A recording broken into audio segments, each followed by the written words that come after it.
특별히 가정주의를 맞이해서 함께 온 가족이 모여서 예배하는 모든 우리 성도님들의 가정에 주의 평안과 축복이 함께 하시기를 기원합니다. 우리 성경은 가정으로부터 출발해서 가정으로 끝마치는 이야기가 바로 성경 이야기입니다. 하나님이 천지를 창조하시고 에덴을 설립하신 다음에 그곳에 가장 아름다운 아담의 가정을 허락해 주셨습니다.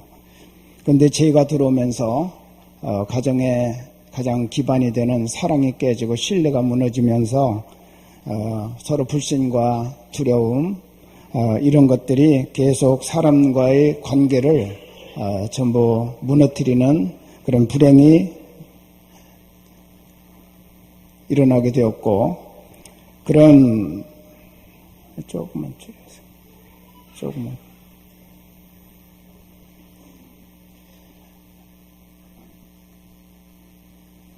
그런 죄가 이제 사람과의 관계를 깨뜨리면서 사회에 많은 불신과 아픔과 고통을 가져오기 시작을 했습니다. 인류의 역사가 이런 불행의 역사, 멸망의 역사를 향해서 치달리고 있을 때 우리 하나님께서 이것을 긍휼히 여기시고 당신이 친히 몸을 입고 이 땅에 오셔서 우리의 모든 죄값을 지불해 주시면서 다시 사랑을 회복시켜 주시는 이런 역사를 이루셨습니다. 요한계시록 마지막에 보면 이제는 하나님이 아버지가 되시고 예수님이 신랑이 되시고 우리 모두가 다 신부가 되는 그런 아름답고 완전한 가정의 회복을 하나님 나라에서 성취할 것을 우리에게 약속해 주시는 말씀을 우리가 보게 됩니다.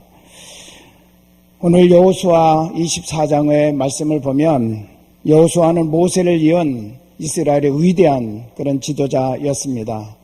보통 사람들이 할 수 없는 그런 일을 이스라엘 백성들을 위해서 그가 하게 되었습니다. 그동안 유랑하던 떠돌이 민족 이스라엘을 가나안 땅에 정착하게 했고 그 땅에 뿌리 내리면서 나라를 세울 수 있는 기반을 만들어 주었습니다. 그리고 이제 자기가 떠날 때가 가까이 되었음을 안 여호수아가 지도자들과 이스라엘 백성들을 다 모은 다음에 그가 이렇게 말하죠.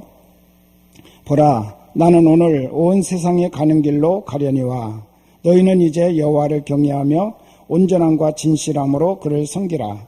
오직 나와 내 집은 여호와를 섬기겠노라. 여호수아의 이 말을 들은 이스라엘 백성들은 우리가 결단코 여호와를 버리고 다른 신들을 섬기지 않겠다라고 약속을 하고 하나님 앞에 언약을 맺습니다.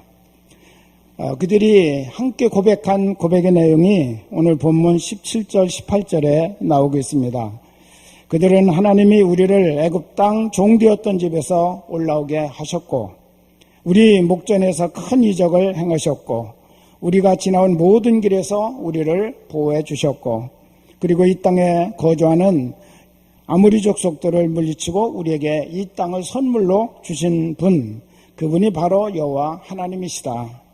즉 우리를 구원하신 분도 하나님, 우리를 보호해 주신 분도 하나님, 우리에게 큰 이적을 행하시며 이 땅을 주신 분도 하나님이시고 우리를 여기까지 인도하신 그 하나님, 그분이 바로 우리의 하나님이시기 때문에 우리는 하나님을 떠날 수가 없고 우리도 오직 하나님만을 경외하며 섬기겠다라고 그들이 함께 결단합니다. 그런데 오늘 여호수아가 고백한 오직 나와 내 집은 여호와를 섬기겠노라 라고 고백한 그 고백과 결단은 오히려 이스라엘 백성들이 하나님이 이렇게 해주신 분이시기 때문에 우리가 하나님을 섬기고 하나님을 경외하겠다라고 했던 그 의미와는 더 크고 넓은 의미를 우리에게 보여주고 있다고 하는 사실을 우리는 기억해야 됩니다. 세 가지 면에서 오직 나와 내 집은 여호와를 섬기겠노라 라고 하는 말씀을 우리가 정리해 볼 수가 있겠습니다. 첫째는 다른 사람이야 어떠하든지 오직 나와 내 집은 여호와를 섬기겠다라고 하는 의미입니다. 한 번은 주님께서 영생에 대해서 제자들에게 말씀하셨습니다. 내 살을 먹고 내 피를 마시는 자는 영생을 가졌고 마지막 날에 내가 그를 다시 살리리라는 아주 중요한 말씀을 하셨는데, 듣고 있던 제자들이 그 말씀의 의미를 제대로 깨닫지를 못했습니다. 그래서 많은 제자들이 예수님을 떠나게 됩니다. 그때 우리 주님께서 12 제자에게 묻습니다. 너희도 가려느냐? 그랬더니 베드로가 이렇게 대답을 했습니다. 영생의 말씀이 주께 있사온데 우리가 주를 떠나 누구에게로 가오리까? 우리가 주는 하나님의 거룩하신 자인 줄 믿고 알았습니다. 라고 고백합니다. 다른 사람이 간다고 해서 우리는 가지 않겠습니다. 다른 사람이 믿음이 흔들린다고 해서 우리가 거기에 같이 춤추지 않겠습니다. 그러면서 베드로는 오직 주님만 바라보고 주님만을 향하여 우리의 신앙의 길을 걷겠다고 고백하는 그런 고백을 하고 있습니다. 그런 신앙을 가지게 될 때만이 바로 주님을 기쁘게 해드리는 그런 삶을 우리가 살게 된다는 거죠. 영생의 말씀이 주님께 있습니다. 우리를 죄와 사망에서 구원해 주실 분은 오직 예수 그리스도 한 분밖에 없습니다. 주님만이 우리의 생사화복을 주관하시는 구주이심을 믿습니다. 그런 주님을 우리가 어떻게 떠나 살아갈 수 있겠습니까? 우리 신앙은 다른 사람이 어떻게 흔들리고 어떻게 그들이 회의를 가지고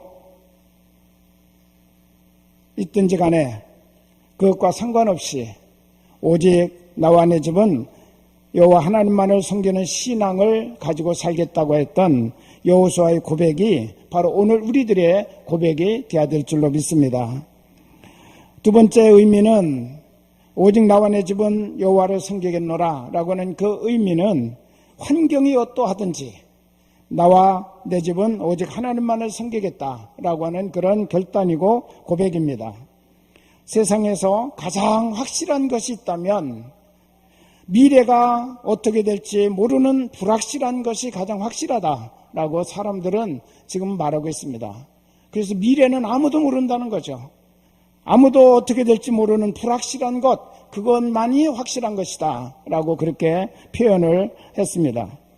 우리가 앞으로 살아가야 할 우리의 환경이 어떻게 바뀔지 우리는 아무도 알 수가 없습니다. 건강하던 사람이 갑자기 아플 수도 있고, 잘 나가던 사람이 갑자기 퇴직을 해야 할 수도 있고, 부유하게 살던 사람이 갑자기 가난의 끝자락으로 떨어질 수도 있습니다.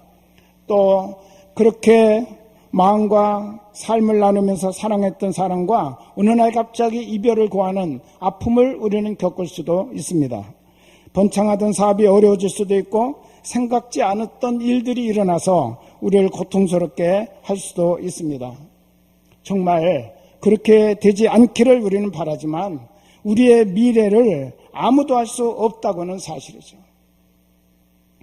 그러나 환경이 어떻게 바뀐다 할지라도 나와 내 집은 오직 여호와를 섬기겠노라, 이것만이 진정한 신앙인 줄로 믿습니다. 시각장애인 가운데 목사가 되신 윤인수라고 하는 목사님이 계십니다. 이분이 한번 기독교 방송에 나와서 자기의 삶을 간증하는데 자기가 목사가 된 동기가 있었다고 합니다. 이북에서 살다가 공산당이 싫어서 남한으로 피난해 왔는데 삶이 너무나 어려웠습니다. 더군다나 이제 아버지 돌아가시고 어머니 한 분 계셨는데 어머니마저 중병으로 앓아누워 있는 그런 상황이었기 때문에 시각장애인인 자기가 나가서 돈을 벌지 않으면 살 수 없는 그런 상황이 되었습니다. 그래서 더듬거리면서 나가서 길거리에서 신문을 팔고 구두닦기를 하면서 돈을 벌었습니다. 장님으로 돈을 벌기라는 것이 그렇게 쉬운 일은 아니었다는 거죠. 너무너무 힘들었다는 것입니다. 그래도 어찌하든지 애쓰고 힘써서 자기 주머니에 자기 손에 돈이 쥐어졌습니다. 너무너무 기뻐서 자랑스럽게 어머니 앞에 내가 오늘 이렇게 힘쓰게 애써서 돈을 모았습니다 라고 어머니 앞에 내놓았더니 어머니께서 등을 두드려 주시면서 인수야 수고했구나. 근데 우리의 수입의 11조를 먼저 하나님 앞에 구별하여 드려야지 라고 말씀을 하시더래요. 그 말씀을 듣는 순간에 갑자기 분노가 마음속에서 콱 치밀어 올랐습니다. 그래서 그가 소리쳤습니다. 어머니, 11조는 무슨 11조예요? 하나님이 우리에게 해주신 것이 무엇이 있습니까? 아버지를 돌아가시게 하셨고, 어머니를 병들게 했고, 내 눈을 멀게 했고, 또 우리를 공산당을 피해서 여리저리 피해서 도망다니려고 얼마나 우리가 고생을 많이 했는데, 그런 하나님께 무슨 돈을 냅니까? 그러면서 자기가 항의를 했다는 거예요. 그랬더니 어머니가 자기의 눈을 바라보시고 손을 꼭 붙들고 눈물을 흘리시면서 이렇게 말씀하셨답니다. 인수야, 고향을 잃어버린 것도 한스럽고, 집을 잃어버린 것도 원통하고, 건강을 잃은 것도 서럽고, 아버지를 잃은 것도 아픈데, 거기에 하나님까지 잃어버리고 우리가 믿음까지 잃어버리고 나면 뭐가 남는 게 있겠니? 그리고 어머니는 네가 얼마나 이 돈 버는데 어려운 과정을 거쳤는지 내가 잘 안다. 정상인도 아니고 눈먼 사람이 돈 번다는 게 그렇게 쉬운 일이 아닌데 네가 그래도 우리 가정을 책임지기 위해서 이렇게 쓰고 힘쓰는 그런 일 내가 왜 모르겠니? 그렇지만 우리는 우리의 삶이 하나님 안에서 이루어져야 된다고 하는 것, 이것만은 우리가 잃어버리지 말자. 그 일을 위해서 우리 믿음의 고백인 11조를 꼭 해야 된다.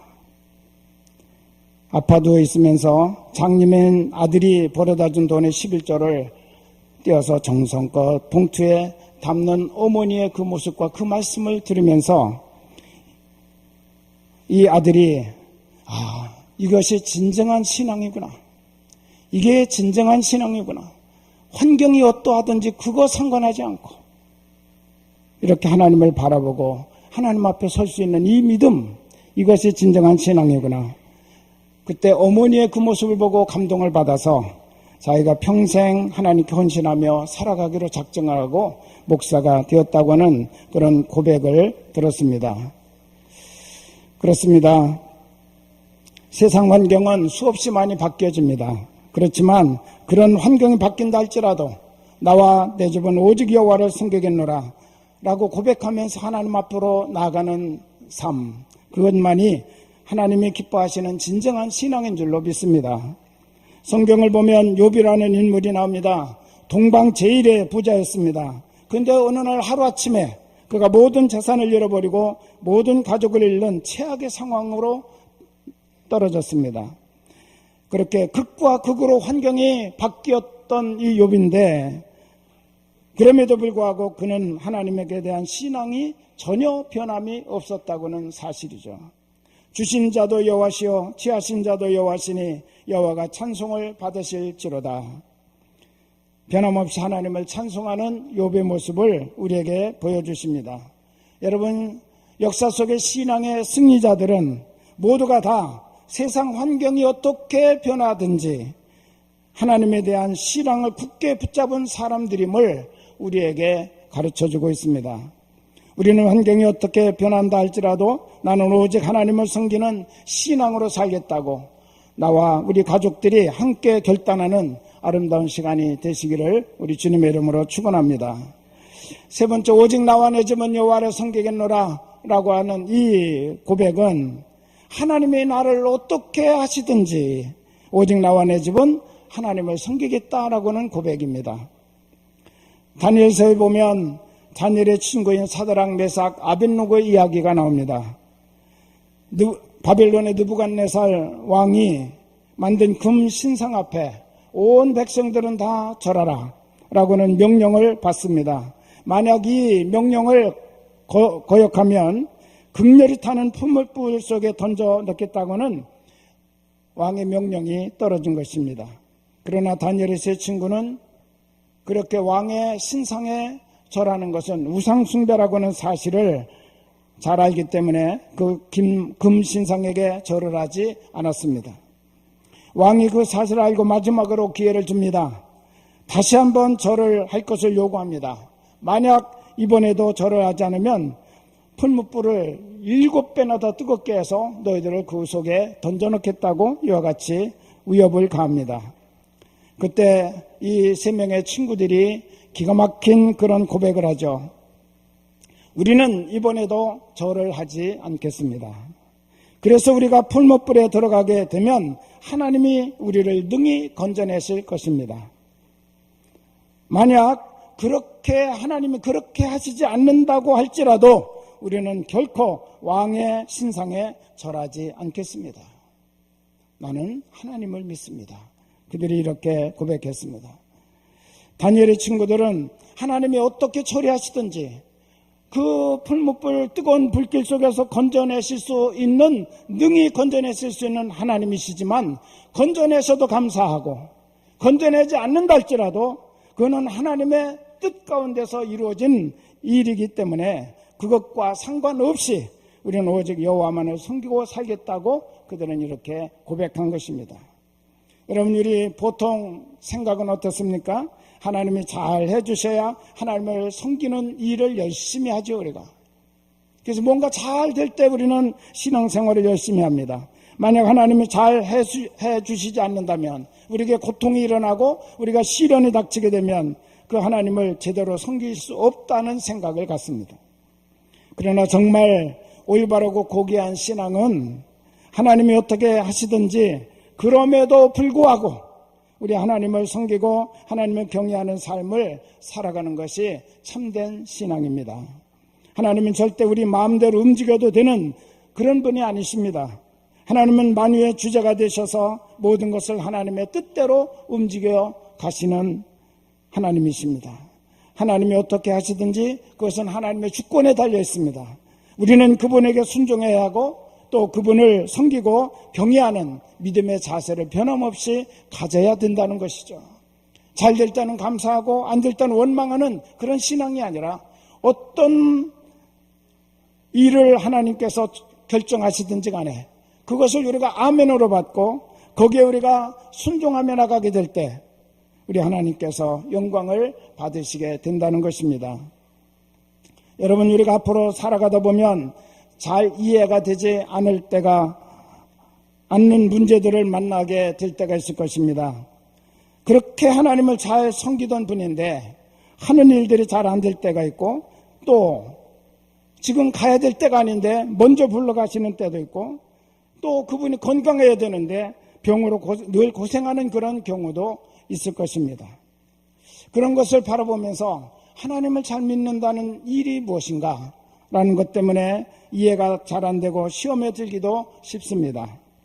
그러나 설령 내가 잘 이해가 되지 않는 부분이라 할지라도 여러분, 우리는 끝까지 하나님을 하나님으로 우리가 인정하고 그 하나님을 경외하는 삶을 살아가는 성도가 되어야 될 줄로 믿습니다.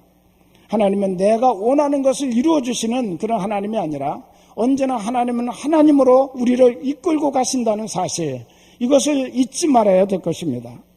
오직 나와 내 집은 여호와를 섬기겠노라 한 여호수아의 결단과 결심을 드는 이스라엘 백성들은 모두가 다 한결같은 마음으로 우리도 하나님만을 섬기기로 결심합니다 라고 그들이 하나님 앞에 언약을 맺습니다.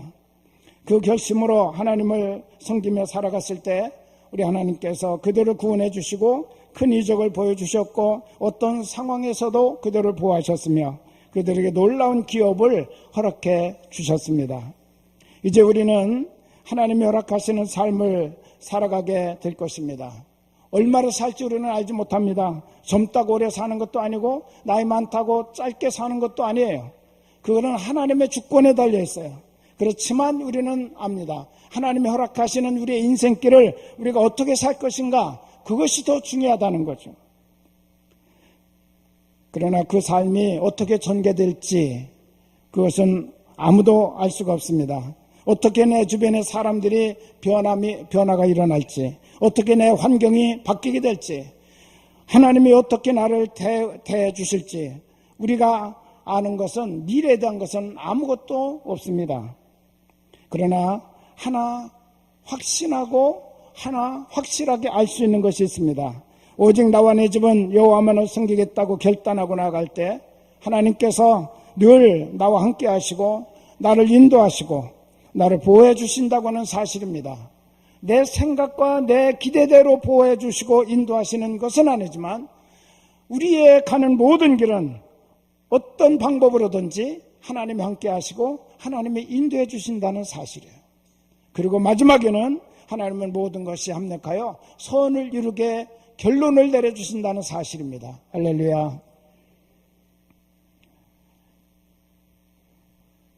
오늘 우리 가정주의를 맞이해서 나와 내 집은 오직 여호와만을 섬기겠다고 하는 결심을 여호수아와 함께 우리 모두가 갖게 되기를 바랍니다. 그럴 때 하나님이 우리와 또 우리의 가정과 우리 가족들과 함께 하시고 보호하시고 인도해 주시는 놀라운 은혜를 베풀어 주실 것입니다. 우리 하나님께서 오늘 또 가정을 소중히 생각하고 살아가도록 우리에게 가정으로 우리의 눈을 돌리게 하시고 우리 마음을 돌리게 하신 그 하나님께 감사드리며 이 하루뿐만 아니라 오늘을 계기로 해서 우리의 하나님이 사랑하시고 축복해 주실 가정이 무너지면 사회가 무너지고 가정이 굳게 세워지면 사회가 굳게 세워진다고 하는 사실을 우리 하나님은 이스라엘의 역사를 통해서 우리에게 분명하게 보여주셨습니다. 이스라엘은 1900년 동안이나 나라가 없는, 울타리가 없는 그런 집에서 사는 사람들과 같았습니다. 나라가 망하고 민족은 다 뿔뿔이 흩어졌습니다. 이웃들을 보면 전부 낯선 사람들이고 낯선 민족들이었습니다. 그 가운데서 가는 곳마다 많은 소외를 당하기도 하고 비난을 받기도 하고 조롱을 당하기도 했습니다. 그런데 그들이 1900년이 지난 1948년에 다시 나라를 세울 수 있었고 한 건강한 사회를 이 땅에 만들어서 세상 모든 사람들이 깜짝 놀랄 만한 그런 이스라엘 공동체를 유지할 수 있었던 가장 중요한 원인은 어디를 가도 나라를 잃어버리고 민족은 흩어졌지만 가정이 살아있었다는 거예요. 하나님을 믿는 믿음을 중심으로 해서 가정이 살아있었기 때문에 그 가정들이 모여서 다시 건강한 사회가 되고 한 건강한 국가로 세워나갈 수 있는 축복이 그들에게 주어졌다는 사실을 믿으시기를 바랍니다. 하나님은 오늘 또 우리의 가정을 소중히 생각하십니다. 여러분에게 가정을 세우고 가정을 지켜나가고 이 가정을 하나님을 온전히 섬기는 그런 신앙으로 하나님 앞에 봉헌하기를 원하고 계십니다. 이 믿음 가운데 우리 주님 앞에 서시기를 우리 주님의 이름으로 축원합니다. 기도하시겠습니다.